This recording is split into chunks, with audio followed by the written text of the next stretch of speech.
Well, this is the Saturday Coffee Klatch with Heather Lofthouse and yours truly, Robert Reich. We're so delighted to have you with us. For those of you who haven't been here before, this is our kind of weekly kind of get together for coffee, talk about the events of the week, where everything is heading. We try to be not only insightful and detailed, but also a little bit upbeat, if we possibly can be upbeat. Is that right, Heather? We do try. It's very informal. It's what happened this week. What are you thinking? What does that remind you of?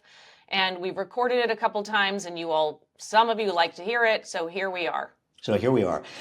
This week, this was Republican week. I mean, it is Trump, Trump territory and Republican. The big caucus is coming up really on Monday in Iowa. 15th. And it is the Republican, the big question. I don't know how many people are interested, but the big question is whether Nicki Haley or Ron DeSantis emerge as second place to Donald Trump. I mean, is this, do most people care? Do most Americans care about that? What do you think? Do most Americans care? I would say no to that exact sentence. I do think a lot of people are paying attention. I think influencers and the news and the almost news will be talking about it. So I think it'll be important to see what happens. But do most Americans care about what's happening on Monday as such? I'm not sure. Are you going to be glued to the television or your mobile phone to find out what the results are? I mean, it's hard to get up a lot of excitement and enthusiasm for this. I mean, the Republican debate between Nikki Haley and Ron DeSantis last week was really, it was kind of a dud. They just yelled at each other. Well, a dud, that's one word for it, and the viewership was down, right? So viewership on that compared to Trump's town hall, which felt more like a soliloquy with two pals, throwing him softballs. Didn't he say at that town hall, now mark me if I'm wrong, that he was responsible for the abortion bans, the abortion ruling by the Supreme Court and leading to the abortion bans in many states? Did he say that? It was horrible. So he said a number of things. And it's interesting, too, to see him shift a little bit on things because he's looking at the general election, and I don't like his shape-shifting either, so we could talk about that. But yeah, he said, I single-handedly am responsible, rose behind us, that's me. I'm proud of that, I'm incredible for that, which is disgusting for so many reasons, and one would hope that the Biden administration and everyone else is gathering these sound bites and going to do something with them because... Well, I mean, even among Republican voters, it's not clear that issue is a winner. I mean, I think that the Supreme Court's decision in Dobbs was a terrible blow to, politically to Republicans. I mean, it's very, very unpopular. Popular in places like we know Oklahoma and much of the conservative Midwest, Kansas. So why is Trump touting it? And is this going to hurt him in the primaries? Well, I think so.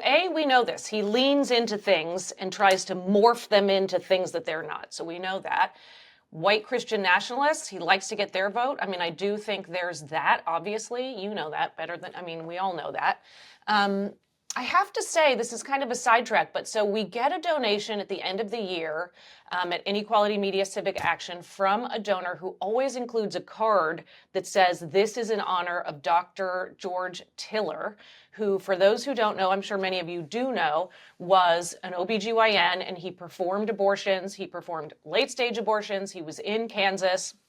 He did this proudly for years in terms of supporting women's health, women's right to choose, and he was brutally assassinated while serving as an usher at his church that he used to go to every Sunday. He was a Republican, by the way, for much of his life. I don't know at the end, but that man fought so hard for women who had been raped, women who were in a tough mental situation, and he did it all, in such good faith and so proudly, speaking of proud. So to think in the same week, to see that and to hear Trump saying that is just kind of horrendous, Bob. It's gross, and it's also politically stupid because there are two issues the Democrats have and Biden has going into this election year, and we are now in this election year. One issue is democracy, and the Republicans and Trump's riding roughshod over democracy. The second big issue is abortion. And the Republicans and the Republican Supreme Court nominees, the appointees, Yeah. also riding roughshod over Yeah. a woman's right to choose, which is freedom. I mean, the way that Right. Democrats are characterizing this now, and I think is exactly right, is a matter of freedom, freedom Right. from government intervention in one of the most personal and intimate aspects Yeah. of life. So Donald Trump is not exactly playing by what's politically even sensible. Good. I'll take it. And so, but he still got 4.4 million live views on his Fox News town hall. Yeah. Not great. Well, and also we know from recent surveys that 70% of registered Republicans believe that he was denied wrongfully the 2020 election, and that Donald Trump should be president, and 35% of them also believe that the FBI was responsible for the raid, the attack on the Capitol on January 6, 2021. I mean, these numbers just are baffling, honestly. They're baffling, and I have to hope in an optimistic, naive moment that you've said this too, polls are what they are, and we're far out from the general, and we have to take them with a grain of salt, or 40. Well, I'm willing to take it with a grain of salt, but also Okay. be concerned because it's not just one poll showing Trump beating Biden, but there's Right. 7 separate polls. More polls are coming out every day. And I mean, the Biden people have got to take this. I mean, and not only taking it seriously, but the messaging. We've I talked about know. this before. Messaging, messaging, messaging. I mean, Including on Democrats are lousy at economics. messaging. I'm Right. sorry? Including on economics or Bidenomics, if we have to. Yeah, I mean, we have an extraordinarily good economy relative to where it was just a year ago. And, Biden and all of Biden's surrogates need to be talking about this. Yeah. Now, before we move to our next topic, I have a list. I always have a list for you, for us. Iowa. So Iowa's coming up on Monday, but I've heard you say this, you've been to Iowa a bunch. Tell us about some of your past experience, whether it was related to caucuses. Well, I've Describe been your there. life I've in been in Iowa. Iowa. I mean, Iowa. I love Iowa for one thing. I love Iowans. I love the small towns and they're big cities, which are really small towns any place else in the country, and their personal relationship to politics and sports. And I mean, they're just it's an extraordinarily friendly place. But what we do know, and I started campaigning in Iowa back in 1984 for Walter Mondale. Wow. He Yeah, I won was the caucus. 7. I was He won 7 that he year. won the caucus, the Democratic caucus, but he lost Iowa. In fact, he lost every state except his home, Minnesota, in Right. 1984. Ronald Reagan, it was a landslide for Reagan. But it was no Republican came close to winning Iowa again until George W. Bush in 2004. Iowa has since 2012, and in 2012, Barack Obama did take Iowa by 6 points. But in 2020, it went overwhelmingly for Donald Trump, and that is really the story of Iowa. A huge shift, Right. very, very rapidly, more rapidly than any other state, to the right, to Yeah. the Trumpian right.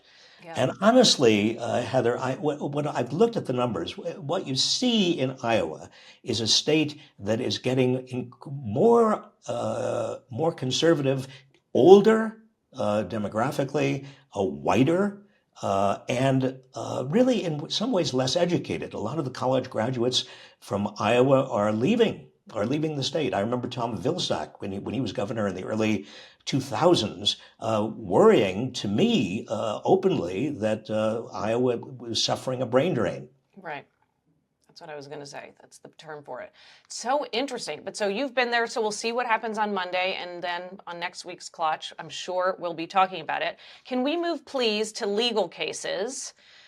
if we have Yes, to, and Donald yes. Trump. You mean Donald And Trump's his legal cases, which are part of his campaign I now. know, how You much can't time do talk you about have? his campaign without talking about the legal cases. Do you have a couple hours to do this coffee clutch? I mean, we No, can't no, go through it but all. here, look at. I think the most interesting thing that happened last week with all of his legal cases was John Sauer. That's his Yeah. Yep. lawyer Yep. arguing in the District of Columbia Court of Appeals the immunity. The immunity question, can a president, is a president automatically immune from anything he does or she does, if when we get a woman president, automatically immune from any criminal prosecution? And Sauer said yes, until there is a full uh, a full airing of this in Congress, until there is an attempt to impeach the president and a conviction of impeachment, then you can bring a criminal charge, which got me thinking. I mean, it's absurd. It's a very dangerous position, because suppose Trump or any president were to essentially commit some terrible, terrible crime, and then the Senate and the House, or the House impeaches, the Senate tries to convict, and the president puts everybody in prison and makes it impossible for them to actually vote on an impeachment conviction. Then what? I mean, then we are really in Nazi Germany, 1933. I know, and you wrote a Substack on this, and you used the adjective chilling. This is when fiction and nonfiction collide, or past, nonfiction comes back to the present. I mean, it's so scary. And you gave us a reading list, which, by the way, is a depressing reading list. But I know, and you mentioned on the last Klatch, The Death of Democracy by, I think it's Benjamin Het. But yeah, so you're reading this, you're thinking about it. Ugh, It's what do not we it's do? not fun reading. I don't recommend it on vacation, but it is important that we understand the parallels. For a long Right. time, a lot of us, myself included, refused to think about the parallels to Nazi Germany. I mean, that Right. we seem so remote and so far and so absurd. But we now have, in America and in Europe, around the world, the first generation not to have a direct memory Right. of what happened in the first half of the 20th century. And I think that makes us even more vulnerable to a demagogue who comes along and tries to do, and says he will, openly says he's going to try to do many of the things that Adolf Hitler I did. know. I mean, yes, so not a direct memory, but I feel privileged to have been educated on the horrendousness of it. And I've been to the Holocaust Museum, and so it's not direct, but it is so jarring and so horrendous that I feel like I'm 1 degree away from that, and I still get it. So how do we, I mean, it's just, there's such a gap between, people's Well, I think experience people and have got to the real talk world. about it, and people have got to write about it and think about it, even if it's kind of categorized as one of the Right. things we don't want to think about. Right. But because Trump has been so open, and the Heritage Foundation's so-called 2025 project has been so explicit about what a regime change, what Trump would do.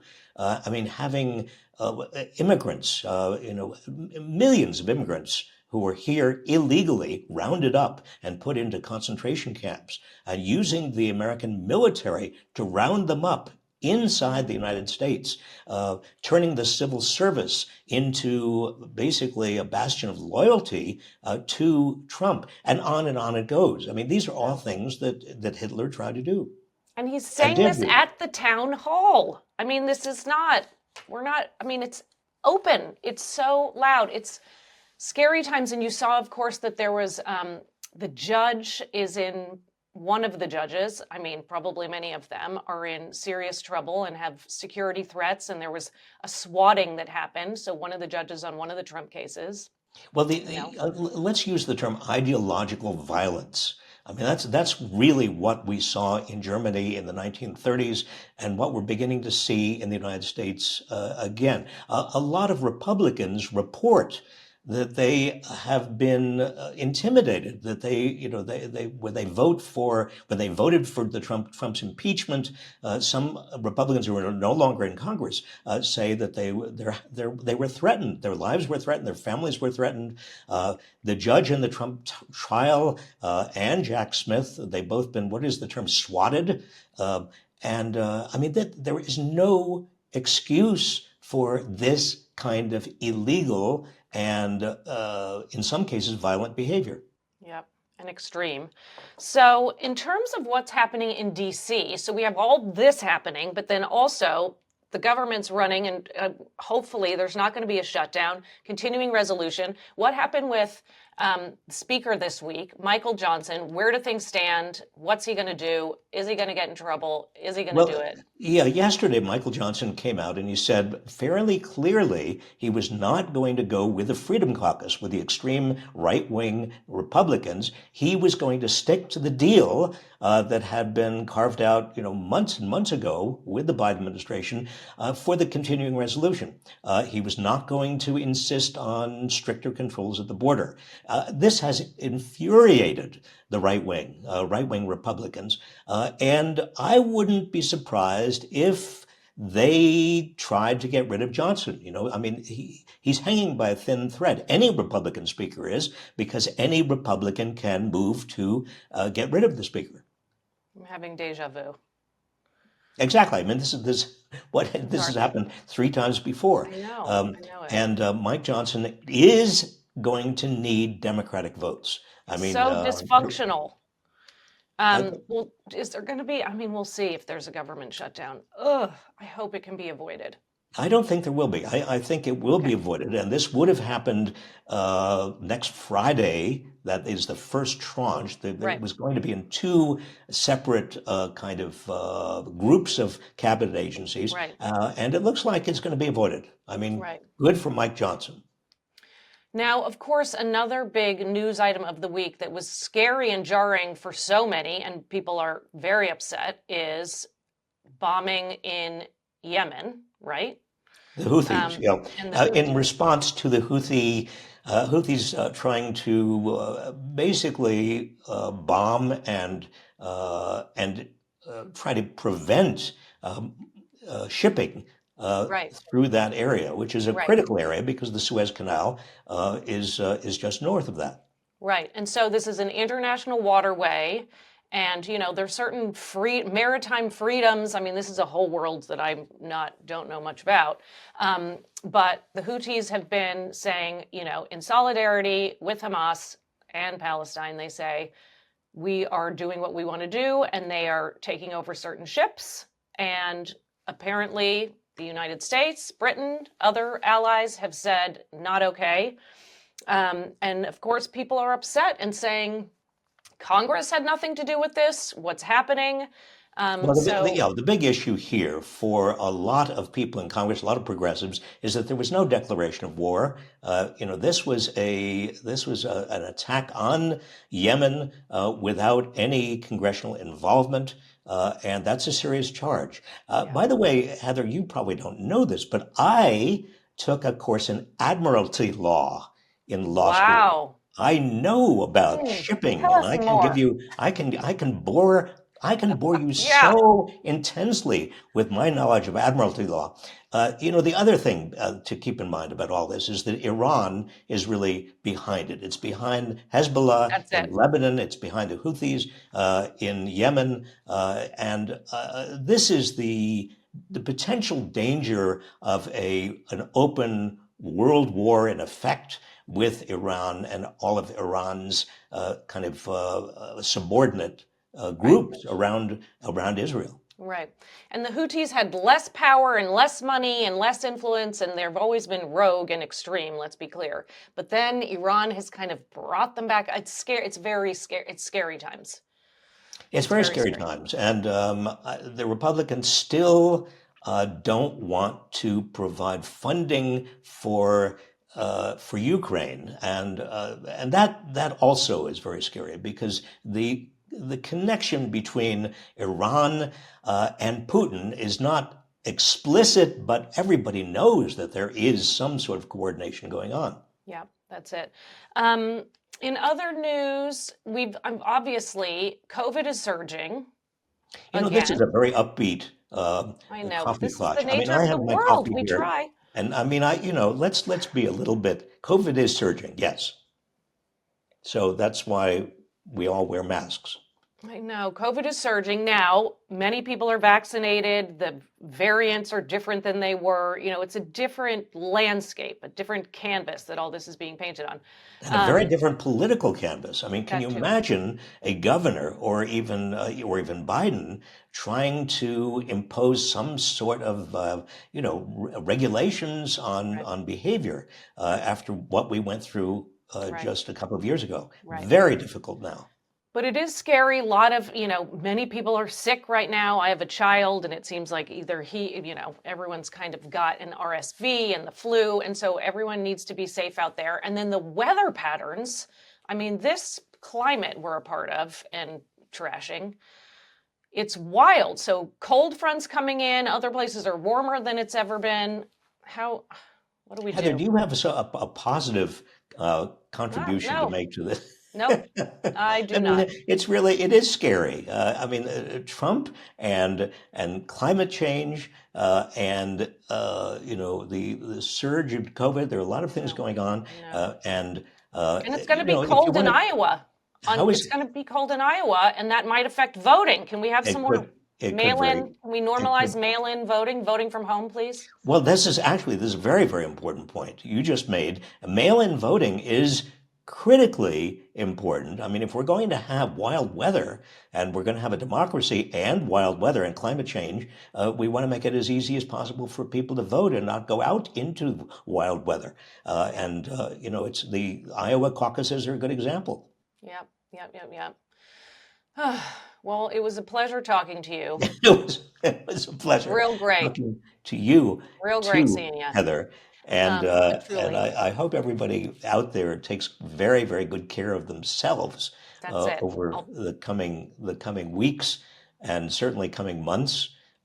We have our work cut out for us. We do. So we'll see you all in a week.